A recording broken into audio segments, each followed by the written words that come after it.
दशरथ अजर बिहारी। राम सिया राम जय जय राम।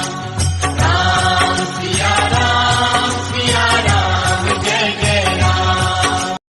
गत रात्रि के स्वप्न और इस प्रकार दूतों के आगमन ने भरत के मन में उठने वाले अनिष्ट की आशंका को और प्रबल कर दिया, किंतु उनके बार बार पूछने पर भी दूतों ने किसी भी अशुभ समाचार के विषय में कुछ नहीं बताया। भरत तथा शत्रुघ्न ने शीघ्रता पूर्वक महाराज कैकेयी से विदा लिया और दूतों के साथ अयोध्या की ओर प्रस्थान किया। अनेक नदियों तथा दुर्गम घाटियों को पार करके भरत अयोध्या की सीमा में प्रविष्ट हुए। वहां का दृश्य देखकर वे बोले, हे दूत, अयोध्या की ये वाटिकाएं जन शून्य क्यों हैं? नगर में प्रतिदिन होने वाले प्रजाजनों का तुमुलनाद क्यों सुनाई नहीं दे रहा है? ऐसा क्यों प्रतीत हो रहा है जैसे आज अयोध्या श्रीहीन हो गई हो? क्या यहाँ किसी प्रकार की अवांछनीय घटना घटित हुई है? दूतों ने उनके इन प्रश्नों का कुछ भी उत्तर नहीं दिया। आशंकित भरत राजप्रासाद में पहुँचे। वे सबसे पहले पिता के दर्शन करने के लिए उनके भवन की ओर चले। उन्हें वहां न पाकर वे अपनी माता कैकेयी के कक्ष में पहुंचे। उन्हें देखकर मुस्कुराती हुई कैकेयी स्वर्ण के आसन से उठी। भरत ने माता का चरण स्पर्श किया। कैकेयी ने उन्हें हृदय से लगाकर आशीर्वाद दिया और अपनी माता और पिता के कुशल समाचार पूछा। कैकेयी की कुशलता के विषय में जान लेने के पश्चात वह बोली, वत्स, मार्ग में तुम्हें कोई कष्ट तो नहीं हुआ? उसके इस प्रश्न का कुछ भी उत्तर न देकर भरत ने पूछा, माता, मैं पिताजी के भवन से यहाँ आ रहा हूँ। वे वहाँ नहीं थे, मुझे बताइए वे कहाँ हैं? तटस्थ भाव से कैकेयी ने कहा, हे पुत्र, तुम्हारे तेजस्वी पिता स्वर्ग सिधार गए। कैकेयी के मुख से इन शब्दों को सुनते ही भरत के हृदय को मर्मांतक आघात लगा। वे बिलक बिलक कर रोने लगे। फिर वे बोले, अचानक ये कैसे हो गया? हाय, मैं कितना अभागा हूँ कि अंतिम समय में उनके दर्शन भी न कर सका। धन्य है राम लक्ष्मण जिन्होंने अंतिम समय में पिताजी की शुश्रूषा की। पिताजी के बाद अब भैया राम ही मेरे आश्रय एवं पूज्य हैं। वे कहाँ हैं? माता, क्या अंतिम समय में पिताजी ने मुझे याद किया था? मेरे लिए उन्होंने क्या संदेश दिया है? भरत को सांत्वना देती हुई कैकेयी बोले, वत्स, तुम्हारे पिताजी ने तुम्हारे लिए कुछ भी संदेश नहीं दिया। 5 दिवस और 5 रात्रि तक वे हा राम, हा लक्ष्मण, हा सीता कहकर विलाप करते रहे और विलाप करते करते ही परलोक सिधार गए। ये सुनकर भरत की पीड़ा और बढ़ गई और वे बोले, क्या पिताजी के अंतिम समय में भैया राम भी नहीं थे? क्या पिताजी को उनके वियोग में प्राण त्यागने पड़े? वे कहाँ चले गए थे? कैकेयी ने मुस्कुराते हुए कहा, तुम्हारा बड़ा भाई राम तो लक्ष्मण और सीता के साथ वकल पहनकर वन को चला गया है। मैं तुम्हें पूरी बात से अवगत कराती हूँ। तुम्हारे पिता ने राम के अभिषेक का निश्चय किया था। राम के अभिषेक की बात सुनकर मैंने महाराज से 2 वर मांग लिए। प्रथम वर से तुम्हारे लिए अयोध्या का राज्य मांगा और द्वितीय वर से राम के लिए 14 वर्ष का वनवास। राम के साथ सीता और लक्ष्मण भी स्वयं अपनी इच्छा से चले गए। उनके चले जाने पर तुम्हारे पिता विलाप करते करते मृत्यु को प्राप्त हो गए। अब ये राज्य अब तुम्हारा है, अतः शोक को त्याग दो और निष्कंटक राज्य करो। तुम्हारे विरुद्ध विद्रोह करने वाला अब इस नगर में कोई भी नहीं रह गया है। मैंने पूरी व्यवस्था कर रखी है। तुम गुरु वशिष्ठ और मंत्रियों को बुलाओ और अपना राज्य तिलक करवाओ। राम लक्ष्मण के वनवास के विषय में और पिता की मृत्यु का कारण जानकर भरत का मन व्यथा से भर गया और साथ ही साथ उनका तन क्रोध से जल उठा। वे बोले, हे पापिन माते, तुम रघुकुल का कलंक हो। मेरे भाइयों के वनवास और पिता की मृत्यु का कारण तुम्हारी दुष्टता ही है। तुम रघुकुल का नाश करने वाली नागिन हो। हे जड़बुद्धि, तुमने राम को वन क्यों भेजा? मुझे तो प्रतीत होता है कि पिताजी की भांति माता कौशल्या और माता सुमित्रा भी पति और पुत्र वियोग में अपने प्राण त्याग देंगी। राम भैया तो तुम्हारा मुझसे भी अधिक सम्मान करते थे। माता कौशल्या तुम्हारे साथ सहोदर भगिनी जैसा व्यवहार करती थी। फिर तुमने इतना बड़ा अन्याय क्यों किया? हे पाषाण हृदय माता, जिन भाइयों और भाभी ने कभी देख नहीं देखा उन्हें इतना कठोर दंड देकर तुम्हें क्या मिल गया? भैया राम के वियोग में मैं पल भर भी नहीं रह सकता। क्या तुम इतना भी नहीं जानती कि सद्गुणों में मैं राम के चरणों की धूलि के बराबर भी नहीं हूँ? तुमने मेरे मस्तक पर बहुत बड़ा कलंक लगा दिया।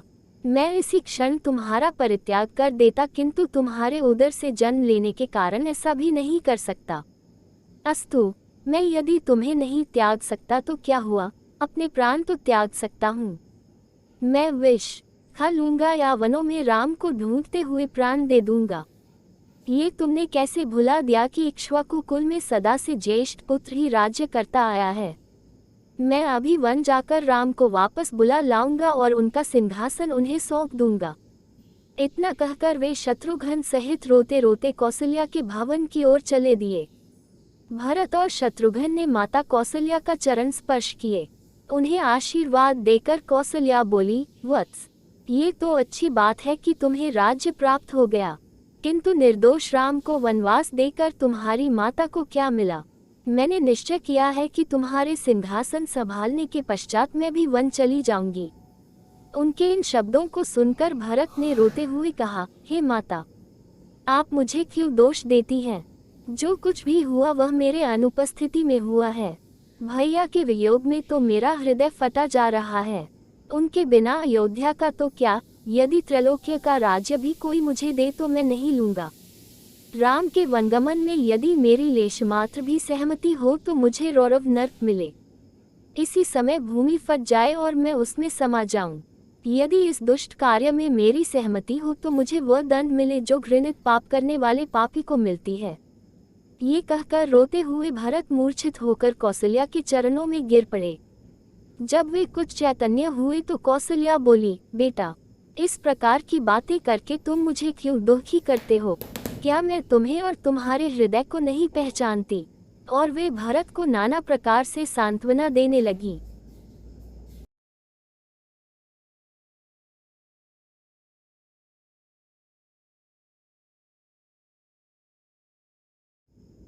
दूसरे दिन प्रातःकाल गुरु वशिष्ठ ने शोकाकुल भरत को धैर्य बंधाते हुए महाराज दशरथ की अंत्येष्टि करने के लिए प्रेरित किया। राजगुरु की आज्ञा का पालन करने के लिए प्रयास करके भरत ने हृदय में साहस जुटाया और अपने स्वर्गीय पिता का प्रेतकर्म प्रारंभ किया। तैलकुंड में रखे गए शव को निकालकर अर्थी पर लिटाया गया। अर्थी पर पिता का शव देखकर भरत का हृदय चीत्कार कर उठा। रो रो कर वे कहने लगे, हाँ पिताजी, आप मुझे छोड़कर चले गए। आपने तनिक भी विचार नहीं किया कि अनाथ होकर मैं किसके आश्रय में जीऊंगा। आप मुझसे बात नहीं कर रहे हैं क्योंकि आप मुझे दोषी समझते हैं। आप स्वर्ग सिधार गए, भैया राम वन को चले गए, अब इस अयोध्या का राज्य कौन संभालेगा?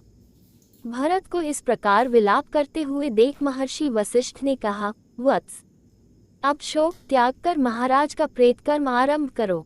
उनके ऐसा आदेश देने पर भरत ने अर्थी को रत्नों से सुसज्जित कर ऋत्विज पुरोहितों तथा आचार्यों के निर्देशानुसार अग्निहोत्र किया। भरत, शत्रुघ्न और वरिष्ठ मंत्रीगण अर्थी को कंधे पर उठाकर शमशान की ओर चले। रोती बिलकती प्रजा भी शवयात्रा में पीछे पीछे चलने लगी।